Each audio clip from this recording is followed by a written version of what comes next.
Hello all, welcome to Carrow Road, where it's not been the most exciting of nights, I'll be perfectly honest with you, but Norwich are 6 unbeaten, and we can't really complain at that. They kept a clean sheet as well. A very frustrating, difficult night. You're going to get these along the journey, even if you're going to be successful, aren't you? But Millwall are a stubborn team. They set up with what was definitely a 5 at the back when they weren't in possession at the very least. It was supposed to be a 3-4-3, but I think it was really more of a 5-4-1, and they were perfectly happy with getting a point, to be perfectly honest, and that was illustrated by once again we heard the full-time whistle. Some away fans had got into the hotel in the corner, so they'd been watching the game, and they sort of roared with celebration at the full-time whistle at their team getting a point, because they'd lost 3-0 at home to Huddersfield on Saturday. They have had a good start to the season, to be fair, and have been very solid since Gary Rowett took over just over a year ago. They were pretty close to getting in the playoffs. So Millwall aren't championship minnows nowadays. I think they are very much respected. People realise that you get a tough game against them. So they started singing "No One Likes Us, We Don't Care." So they sounded like they were having a good time, maybe squeezing in a few beers ahead of the lockdown coming in on Thursday. So yeah, they were happy with their point. But let's just look at the stats, which tell the story essentially on this occasion. They don't always, but 61% of possession for Norwich, 27 shots to Millwall's 6 on target to Millwall's 0, and they both hit the woodwork. And the Millwall one was right at the death. 5th minute of injury time, Sean Hutchinson clips the crossbar with all of a sudden the goal just opened up for him. Their substitute Mason Bennett had made good progress on the left, pulled the ball back to the edge of the D, and Hutchinson was there waiting and just blasted it goalwards. And I have to admit, I thought they were gonna steal it. That would have almost been a sort of karma and symmetry to that from the 4-3 win 2 years ago, wouldn't it? When Norwich somehow managed to, when Pookie scrambled in the winner deep into injury time. I think that was 6 or 7 minutes in, wasn't it? So, but he just put too much on it and basically blazed it over the top right-hand corner, and Norwich proved a big sigh of relief. But they just couldn't force it in tonight. They were the ideas were right. They just didn't quite have the rhythm. They couldn't quite execute when they needed to, and there were very few gaps to exploit, really. You know, Millwall did stay solid. They I wouldn't say they parked the bus, but they certainly were solid defensively, and they've got big lads up front as well. So, you know, Hugill came on, Farker made a triple substitution with 15 minutes to go, but didn't really work. It switched to a 3-5-2. If anything, Norwich sort of went backwards from that point on. So a triple sub that really didn't pay off. But they are actually up to third as well. 6 unbeaten, up to third. Well, you know, we can let this one slide. That it wasn't the most exciting of nights. It's absolutely freezing, though, by the way. I've actually been here since about 3 o'clock. Had a couple of interviews at Carrow Road this afternoon.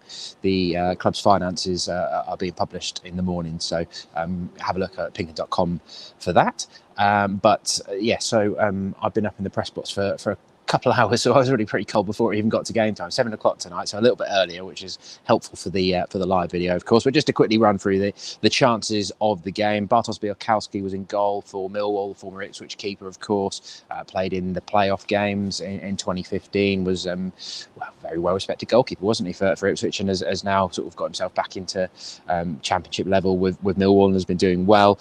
He made a really good save 42nd minute. Lucas Rupp, who was one of Norwich's best players tonight, really lively again, all over the place, but just can't buy a goal. It was a heavily deflected shot. It would have been like McLean's equaliser at Brentford, to be perfectly honest. But it was heading in, and Białkowski did well to stretch out to his bottom right and tip that one around the post. Shemet Poiheta, he also hit the post just before the break. Daniel Farker didn't make any changes to his starting 11. There was just one change on the bench. Todd Cantwell had a little ankle problem, so they're just getting that scan. They're hoping it's not anything too serious, but they don't know just yet. That allowed Christoph Zimmermann to come back onto the bench. You'd have thought maybe Josh Martin would have been the replacement, given he's supposed to be back from his back problem as well. I think he's back. So we'll see what happens with Todd. Swansea here on Saturday, of course, they drew 1-1 at Brentford tonight. Bournemouth lost 1-0 at Sheffield Wednesday and had a player sent off as well, so that has allowed Norwich to climb a place. Swansea second, so second v third on Saturday here against Swansea. As things stand, there are some games on Wednesday night in the Championship as well, so without having the table in front of me. But again, second half, not the most exciting. Pukki fired one just wide in the 63rd minute. Buendia and Poeta both denied by Bielkowski. Both drove the shot straight at him, really, but Buendia did come into it second half as Millwall started to tire. He was pretty frustrated as the half-time whistle when he had. It's sort of symptomatic of Norwich as a whole, really. He certainly wasn't bad. He was trying to do the right things, but things weren't quite coming off. And I think, as much as anyone, he was probably guilty of overplaying tonight. There was a couple of chances in the second half when Norwich are chasing the game, they're chasing a winner, and he just takes an extra touch rather than shoot and things like that. And we saw from Kenny McLean at Brentford last week that sometimes you just got to pull the trigger, and sometimes you get a little bit of luck, especially in a game like this where you've got a team sitting deep and a lot of bodies in the box. You never know when your luck's going to be in. After that's when the triple substitution was made. So that's Rupp, Stiepermann and Poeta all replaced by Hugill, Vrancic and McLean. A 3-5-2. Sorensen moves to the right of a back three. Max Aarons to left wing back and Ollie Skip to right wing back.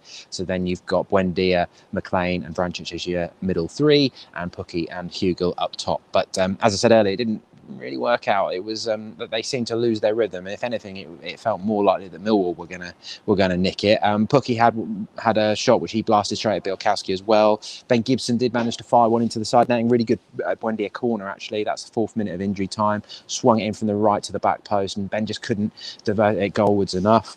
And then that Hutchinson chance right at the death in the 5th minute of injury time. So in the end, a fair few chances, but not loads of clear-cut chances. Not a night where Norwich are leaving here sort of saying that they definitely deserve to win this one and things like that. They weren't good enough in front of goal to be able to say that. I mean, just speaking to Grant Hanley afterwards, and obviously he's not too downhearted at all by this, and he's pleased with the way he keeps progressing. I think I'll just about give him my man of the match tonight, actually, because of the game it was. Again, he's getting through so much aerial work at the moment. He made 5 successful aerial duels, according to WhoScored.com, and that's tied with Jake Cooper tonight as the most. And Grant is well up there across the division since he's come back into the team for aerial duels. And I think he's showing leadership. I think he's getting better game by game, back in the Scotland squad as well today. So watch out Pinkham.com for the reaction from him as well. Things sort of bubbling along nicely for him. Just hope that he doesn't have a recurrence, but they now do have him back as cover. So the centre back worries can just calm down a bit. And I think we've seen enough from Sorensen as well, and from what we know of Tetty as well, that things would have to get really bad for it to be too much of a panic now. Although Daniel Farke has sort of set out his stall that he wants another body in that can cover left back and centre back. You would have thought that Akin Famewo would be the best person to do that. He can play both positions. Is someone who's hungry and seems to be doing really well for Charlton at the moment. They had 5 consecutive clean sheets, I think it was. Although I think he missed their game tonight with a hamstring injury, but that would seem the obvious player to bring back into the fold. But we'll see. Of course, you've got the sort of looming prospect of Byram, Hernandez, and Dowell all being back in January, and being that sort of cliche of they could be like new signings, couldn't they? But let's see how the injury situation is as we approach January before we worry about things like that. But in terms of ratings, I'd give Rupp, Poeta, Buendia, and Hanley a 7. No one reaching an 8 today, like they did at Bristol City on Saturday when they did play really well. Mostly the rest of the team 6, maybe Ollie Skip just going into a 5. I've been thinking this for a few games now, that I just think he needs a little breather. It would be helpful if the England under-21s didn't call him up for 2 dead rubbers, to be honest. I think he clearly has a lot of ability and a lot of potential, and he's not really doing anything wrong at the moment, but I don't think he's having enough of an impact on the game. This is the first time he's played football consistently. I think that off the top of my head, I think that's 10 starts in a row in the league, isn't it? I think he started every game. And, he has played 20 odd games for Spurs, but he's not started games consistently. He's a young man. He's 20. This is his first real experience. And I think he's still got a big part to play in this. I'm not sort of saying that he's a bad signing and that he needs to sort of be dropped or anything. But I just think he benefit from a little bit of a breather and a little bit of time on the training pitch just for Farke to work with him and sort of point him in the right directions, because he's not doing a lot wrong, but he's not getting too much right at the moment. Right, looks like the lights are going out, so I probably better wrap it there. But a 0-0 draw, 6 unbeaten, up to 3rd in the league. Could be a lot worse, couldn't it? Thank you very much for watching. Let us know what you thought of the game in the comments below. Don't be too harsh. Fingers crossed we'll wake up tomorrow in a world where Donald Trump is no longer the president of the United States. That's the one thing I'm clinging on to after this 0-0 draw. But I'm not getting my hopes up too much on that one either at the moment. Thanks very much for watching.